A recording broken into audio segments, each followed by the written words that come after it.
What's up, YouTube? What's up, YouTube? It's your boy back with another one. People, have you seen the way Dubai looks? Have you seen the way Saudi Arabia looks? Have you seen the way Qatar looks? What brought them all that wealth? Then you look at the way Nigeria looks. Then you look at the way Angola looks. And then you think, why are these countries looking the way they do? And yet they have the exact same resource that the other aforementioned countries have. So, what is the problem? That's our topic of today. Let me know what you think about this topic in the comment section below. Don't forget to like, comment, share, and subscribe to the channel. You know we family, right?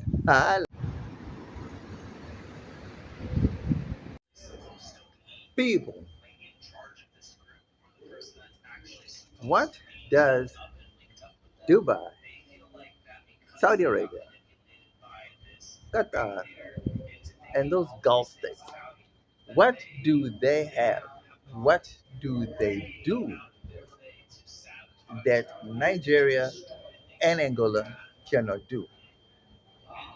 You see, we could blame the West for everything that goes wrong in Africa. We can claim the West don't want to buy our petrol, our diesel, our oil. We can blame the world for not wanting to buy our products. And that is perfectly fine. We have 54 countries on the African continent. So even if the Europeans don't want to buy our petrol, our oil, we have 54 countries that can buy our oil. Nigeria and Angola should be supplying Africa with oil. That would be the most logical step, I think. Africa should not be getting oil from any other place in the world other than from Africa. So it boils down to two things: mismanagement and corruption. Because it doesn't make sense that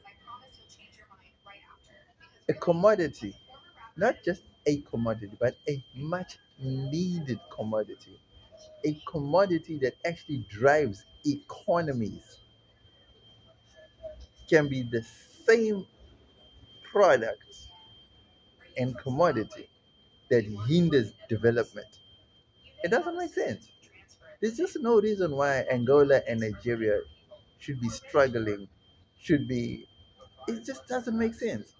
How can a how can black gold be a curse, and yet black gold for all these years have been blessings to the Gulf states?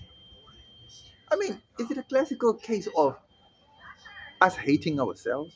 Is it a case of jealousy? Is it a case of, like, they always like to talk bad about us and say we don't know how to run anything? I mean, are we proving them right when they say that about us? Because looking at the situations in both Nigeria and Angola, it's almost as if we are lost in time. It's like we just don't even know what it is that we have on the continent. I mean, country like China doesn't even. Um, Country like China doesn't have oil that they can actually speak of. But yet, when they come to the continent, they know exactly what to do with that oil.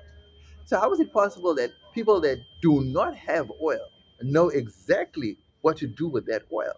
And yet, the people who have the oil have no clue what to do with the oil. It just doesn't make sense.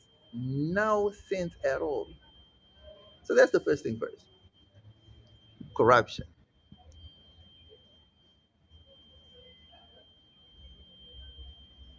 Money. How much is enough?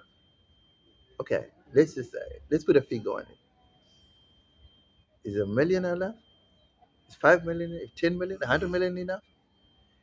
People, this curse of the oil in Africa has been going on for decades. And people in the top echelons of society have been benefiting of the sale of this golden asset. And yet the majority are not anywhere close to seeing the benefits of this black gold.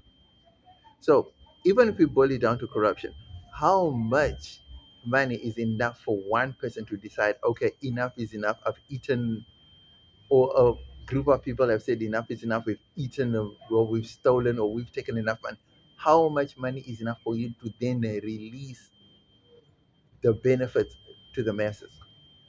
You cannot be corrupt to a point where each person in this group want to now net $1 trillion each. I mean, that's now taking it to the next level, right? So, how much is enough from a corruption point of view? Do you understand what I'm saying? Because next I said is mismanagement.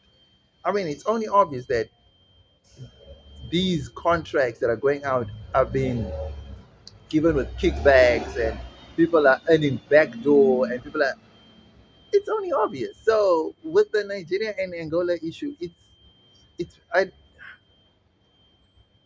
solvable? Is there a solution? Africa is suffering and yet we have stuff on the continent. We don't even need we don't even need Shell and all these other foreign oil companies. We don't we don't need them at all. I mean Dangote now, he just built a new refinery.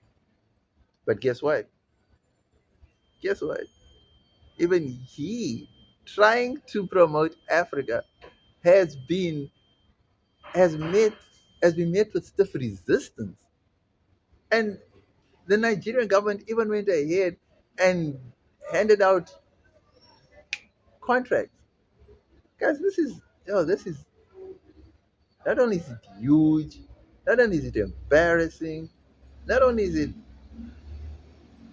I don't know, I'm beginning to think as Africans we just don't see each other progress, man. That's just what it boils down to because it doesn't make sense. It just does not make sense. I don't know, man. I don't know. I just even just thinking about it is just heartbreaking, man. To think that we have oil on the continent. In fact, the continent we have everything we need on the continent, and yet the continent finds itself embroiled in struggle, in wars, in corruption. It just, dude, it just doesn't make. I don't know, man. I don't even know, man. I don't even know. Yeah, true. So yeah. You know where the bank is. So I don't know, guys. Really, I don't even know what to say. I don't know what to do anymore. The more we put a spotlight on this issue, the more greedier, the must manage the the whole issues. Then institutionalized corruption, institutionalized mismanagement is at the heart of Africa's problems, and that needs to end at some point. At some point, citizens have to rise. We have to put aside our cultural, tribal, racial differences and take out the people at the top and say enough is enough. We're taking control of because this is our destiny that they're messing with. You know what I mean? Doesn't make sense, man. It doesn't make sense. Africa shouldn't be suffering at the levels it's suffering now because we have all the resources that we need. But yet, a very few people at the top are withholding all the valuable resources while the majority get to suffer. It cannot continue. It just cannot continue. And Nigeria and Angola are prime examples of that. And very soon you'll see Mozambique is also going to be the same thing with all the natural gas that they discovered in Mozambique. Sad. That's the reality of Africa, right? We are proving the West right. When Donald Trump said Africa are shithole countries, what do? We go ahead and we prove him right. I don't know. I don't know. Let me know what you people think. in the comment section below. That's just sad, right? This is super sad.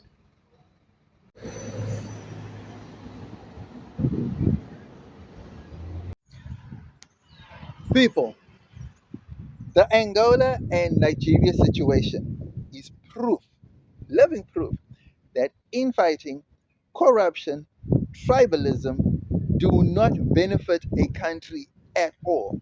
So unless at some point, we need to overcome these three things. So mismanagement definitely on top of the list. Corruption higher even up on top of that list. Tribalism top of mind. Corruption. I don't understand why Africa is plagued with tribalism, corruption, and mismanagement. The mismanagement part I can try and understand because that is possibly a universal problem and it possibly happens in Europe and America too. But the tribalism and the corruption part, guys, how do you how do you even explain to someone that I can't do this deal, I cannot do this lucrative deal because this person is not from the same tribe as me? How how does that even apply to business? I mean, which business contract ever says we only do business with a certain tribe? How does that even apply? I mean, tribalism is big in Africa. I totally get it, but not as widespread and as pronounced as in Nigeria. I mean, this is ridiculous. I mean, you get a good leader who can't even be elected in a certain state because he's not from that state. I mean, how? Guys, how? I mean, are we so, I don't know, what's the word? Are we so barbaric? As Africans, I don't know, are we savages? Are we barbaric? I mean, why do we play into this narrative that we are not able to think rationally? I mean, grown adults. I'm talking about grown people, right? Our leaders or politicians. These are grown people. Grown people. And we cannot even get Africa to move forward. I mean, self. Think about self. Self first. Self this. I. Guys, there is no I in team. For Africa to move forward, we need to move as one. So, how do we move as one when we have leaders at the top that do not see each other as teams or as a team? We need to move as a single unit. We see this constantly, even in the music industry. We see it even in soccer clubs. It's just Africa is, oh man, it's almost like Africa is in a disarray, and it comes from simple things. A simple thing, simple as communication, or maybe a simple thing as a tribe, unity, understanding, communication. These things seem to be foreign. These are like foreign concepts in Africa. It just doesn't make sense, guys. It does not make sense. I mean, how can Africa overcome its challenges if we can't even look past our differences? And guess what? Those differences are not even major, big things that are threats to one's existence. No, not at all. But guess what? We can't even move past the simple fact that this person does not speak my language. So therefore, I will not work with this person.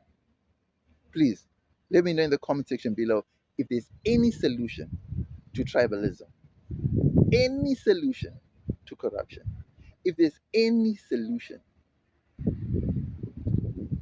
to mismanagement. I mean, please let me know. Holla.